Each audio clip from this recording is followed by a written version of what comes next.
Assalamualaikum warahmatullahi wabarakatuh. Bismillahirrahmanirrahim. Alhamdulillahirabbil alamin wassalatu wassalamu ala asyrafil anbiya wal mursalin sayyidina Muhammadin wa ala alihi wa sahbihi ajma'in. Subhanaka la ilma lana illa ma 'allamtana innaka antal alimul hakim. Rabbi shrah li sadri wa yassir li amri wahlul 'uqdatam min lisani yafqahu qawli. Amma ba'd. Aina ta'allum wa ta'lim wa tadhakkur wa tadhkir wa nafa intifa' wal ifadah wal istifadah wal hatta ala tamassuki bi kitabillah sunnati rasulih yabtiha amardatillahi subhanahu wa ta'ala. Bismillahirrahmanirrahim. Qala al-mu'allif rahimahullah nafa'ana bihi wa bi ulumi fid dharain amin. Ihya'ul mawati. Ihya'ul mawati lughatan ihya'un ja'lu syai'i hayyan.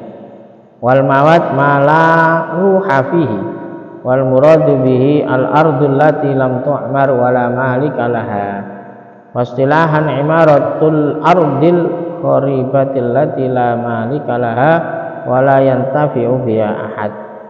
Alhamdulillah, kita masih diberi oleh Allah kesempatan bisa menambah amal-amal kebaikan. Bil khusus kita rutin baca Rotibul Athos dan baca kitab Yaqutun Nafis dan juga nanti kitab Hikam Ibnu Athaillah Sakandari. Moga-moga amal ibadah kita semuanya diterima oleh Allah Subhanahu wa taala dan mendapatkan ilmu yang barokah manfaat di dunia akhirah. Amin ya rabbal alamin. Membahas tentang Ihya'ul Mawat. Ihya'ul Mawat ini mengelola tanah tak bertuan. Insya Allah kalau sekarang sudah tidak ada ya. Jadi zaman awal-awal dulu banyak tanah yang tidak bertuan. Tidak bertuan ini bisa jadi memang nggak ada pemiliknya atau peninggalan jahiliyah. Masyarakat jahiliyah dulu yang sudah tidak ada penerusnya, maka itu bisa dikelola. Jadi ihya ini artinya menjadikan hidup, mawat ini artinya yang tidak punya nyawa. Yang dimaksud adalah tanah yang dihuni tidak ada pemiliknya. Sedangkan ihya'ul mawat ini menurut syariat menghidupkan atau memakmurkan lahan kosong yang tidak ada pemiliknya dan tidak dimanfaatkan seseorang. Ya ini karena tidak ada, dibaca saja karena ini ilmu. Ya, jadi barangkali menemukan ada tanah tak bertuan, mungkin ada di hutan atau di mana. Nah ini arkanul ihya'ul mawat, ada dua arkan rukun isnan al ihya' wal mawat, menghidupkan atau mengelola, terus ada lahannya. Nah syarat-syaratnya apa saja? Syartu ihya'ul mawat alladzi yatarattabu alaihi milkuhu ayyuhayyi kullu syai'in minhu lima yuqsadu minhu ghaliban. Ya. Syarat menghidupkan tanah yang mati agar bisa dimiliki dengan cara mempersiapkan segala sesuatu yang pada umumnya digunakan perkara dikehendaki. Dibikin rumah, dibikin kebun, dibikin masjid atau dibikin apa ini. Nah ini syartul mawat alladzi yumlaku bil ihya ardun lam tu'mar fil Islam walam takun harimun ghamir. Syarat lahan kosong ini, lahan yang mati ini pertama memang bumi yang mati tidak bertuan ya, atau dulunya orang jahiliyah, zaman jahiliyah. Yang kedua bukan termasuk harim atau sesuatu yang dilarang ditempati. Apa contohnya? Seperti dibuat jalan atau dibuat di situ tempat sampah atau dibuat di situ satu tempat hewan, berhentinya hewan. Ini lahan kosong tapi ini dimanfaatkan orang untuk beraktivitas di situ untuk hewan. Nah ini kalau seperti itu sudah tidak boleh dibangun ya, karena sudah ada yang menempati, walaupun ini dipakai untuk kemaslahatan umum seperti jalan dan lain sebagainya tadi.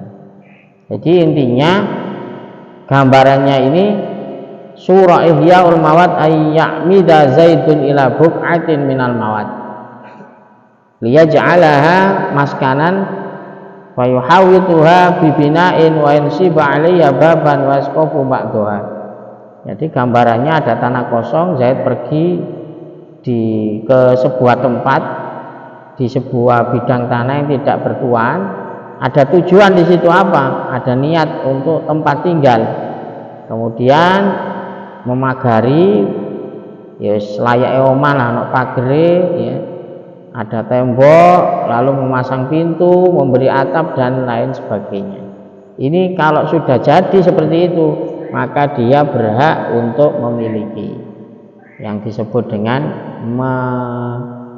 menghidupkan tanah yang mati. Wallahu a'lam bishawab. Kita lanjut kitab Hikam Ibnu Athaillah Sakandari. Bismillahirrahmanirrahim. Qala al-mu'allif rahimallahu nafa'ana bihi wa bi ulumihi fid dharain amin. Mata kunta idza u'tita basataka basatakal ata wa idza muni'ta qabadakal man'u fastadilla bidzalik ala thubuti tufuliyatik wa adami sidqika fi ubudiyatik.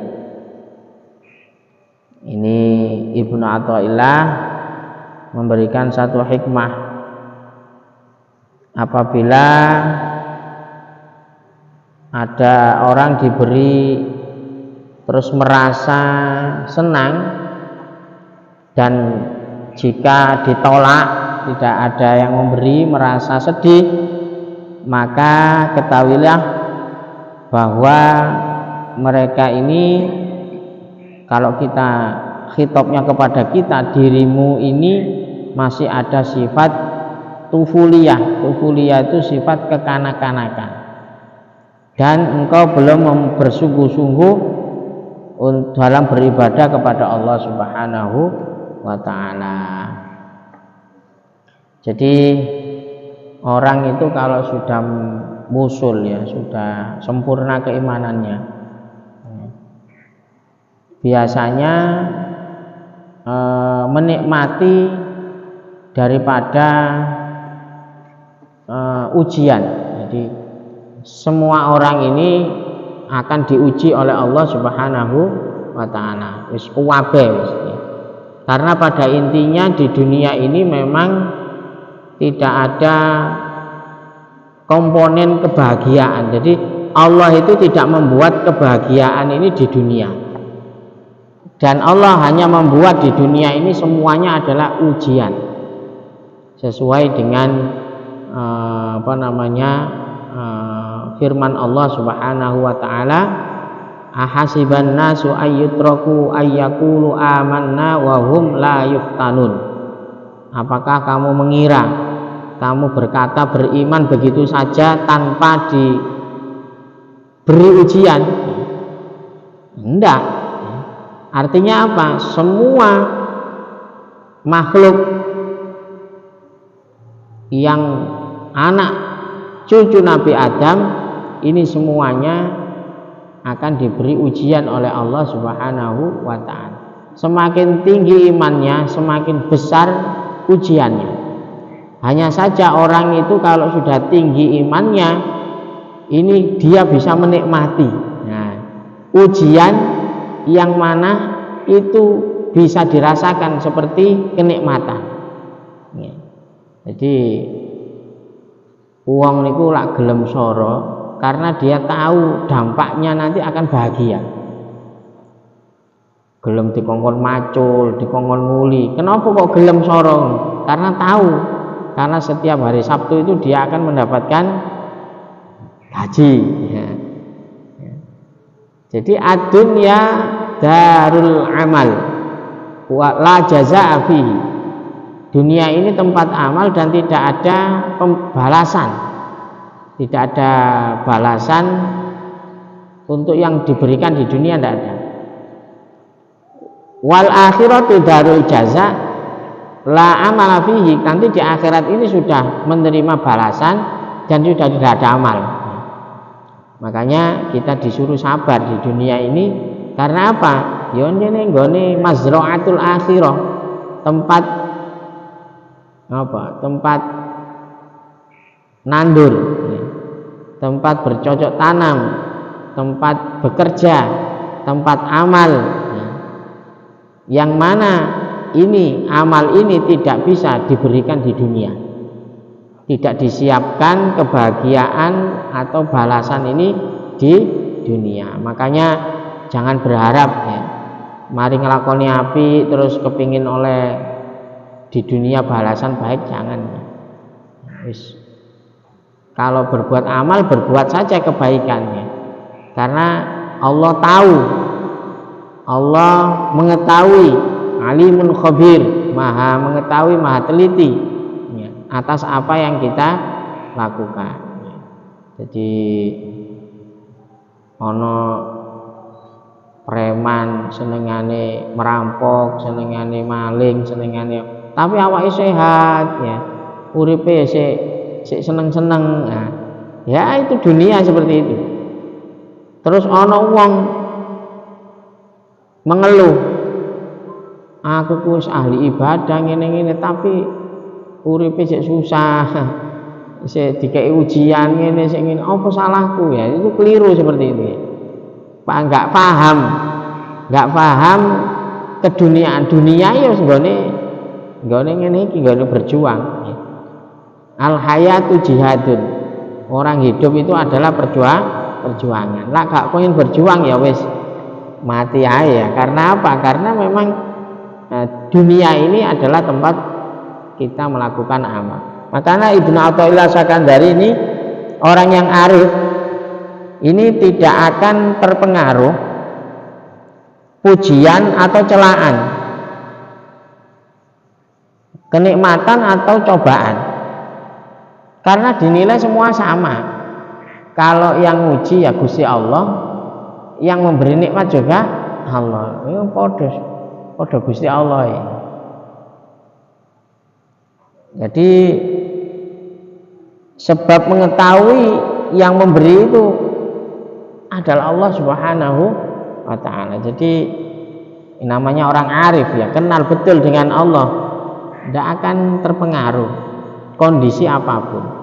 Bahkan dikatakan orang yang pandai itu orang yang senang berproses, tapi orang yang bodoh itu senang hasil. Umpama ada orang meneng-meneng kon gelem tak kayak duit sakmene, lah orang bodoh langsung. Tapi orang pinter ini dari mana ya, apa prosesnya bisa mendapatkan ini.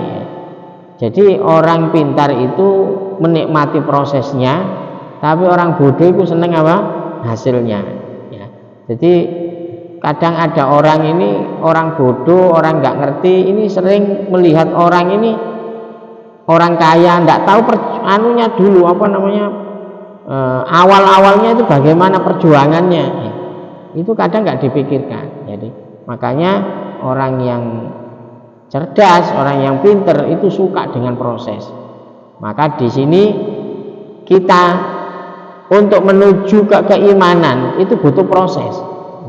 Nanti kalau sudah kita mendapatkan wusul, menjadi orang arif, menjadi orang yang sudah kenal dengan Allah ya sudah, dia akan menikmati apapun bentuknya, walaupun ini ujian dari Allah Subhanahu wa ta'ala. Jadi seorang yang hatinya masih berubah-ubah, gampang terpengaruh kondisi ya, merasa bila mana diberi kenikmatan senang ya, merasa sedih bila ditimpa musibah. Ini kan wajar ya, manusia seperti itu. Tapi hakikatnya itu tidak wajar. Tidak wajar seperti itu. Karena apa? Kok bisa dia itu membedakan antara musibah dengan nikmat, padahal dua-duanya sama-sama yang memberi adalah Allah Subhanahu wa ta'ala, ya. Jadi ada orang tua punya dua anak, ya.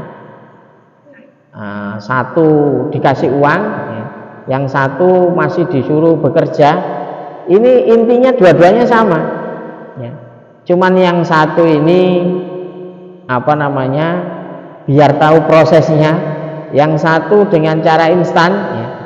Ya, semuanya ini adalah atas kehendak Allah Subhanahu wa ta'ala. Lah anak yang ngerti wis iki kabeh gitu kok bapak, masuk aku dikongkon ngene kok ya hasilnya ini dan lain sebagainya. Karena orang tua pasti akan tahu kebutuhan daripada anak-anaknya seperti itu.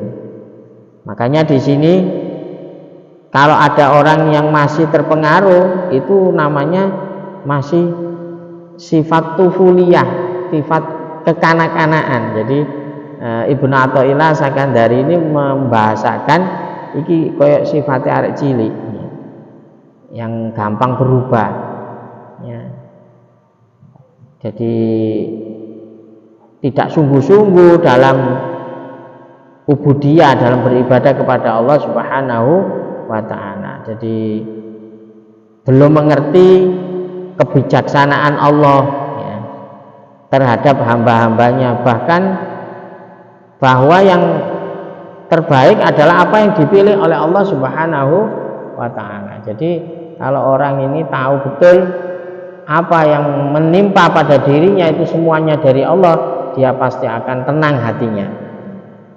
Jadi Ibnu Athaillah Sakandari mengumpamakan, ya, seperti anak kecil yang adep-adep, ya, adep-adep.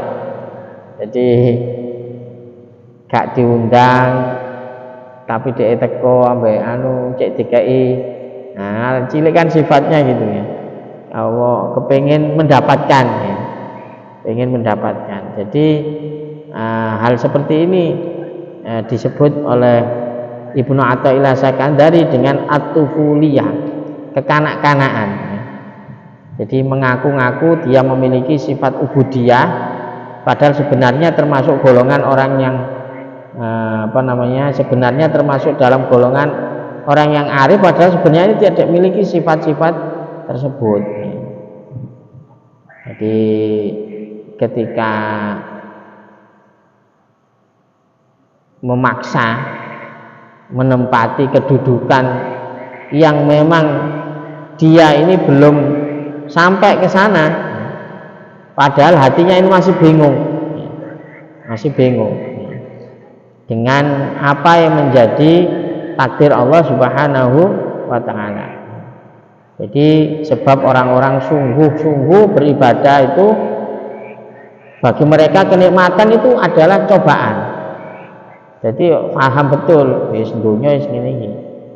Makanya di ayatnya itu dengan nun taukid. Ya, nun taukid itu artinya sungguh, ya. Wala yabluwannakum bisyai'im minal khaufi wal ju'i wa naqsim minal amwali wal anfusi was samarat wa basyiris sabirin alladzina idza asabatkum musibah qalu inna lillahi wa inna ilaihi raji'un, ya. Ya.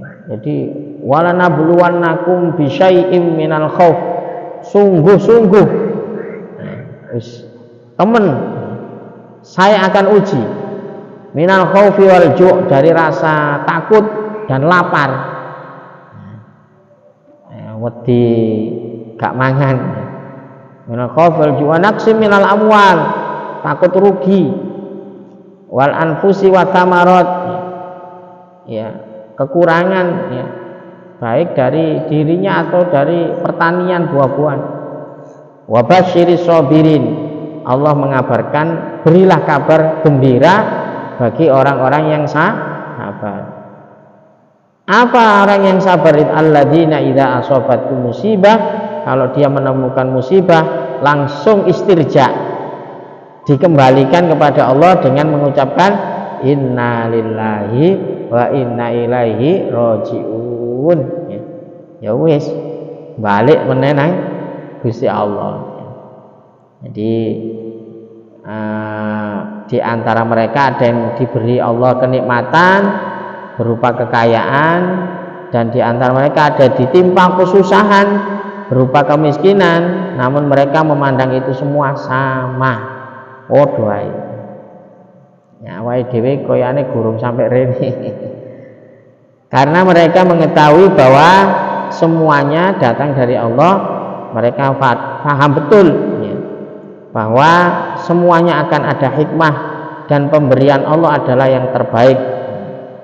Apa yang diberikan oleh Allah itu baik berupa ujian atau kenikmatan, semuanya itu bentuknya adalah cobaan dari Allah Subhanahu wa ta'ala.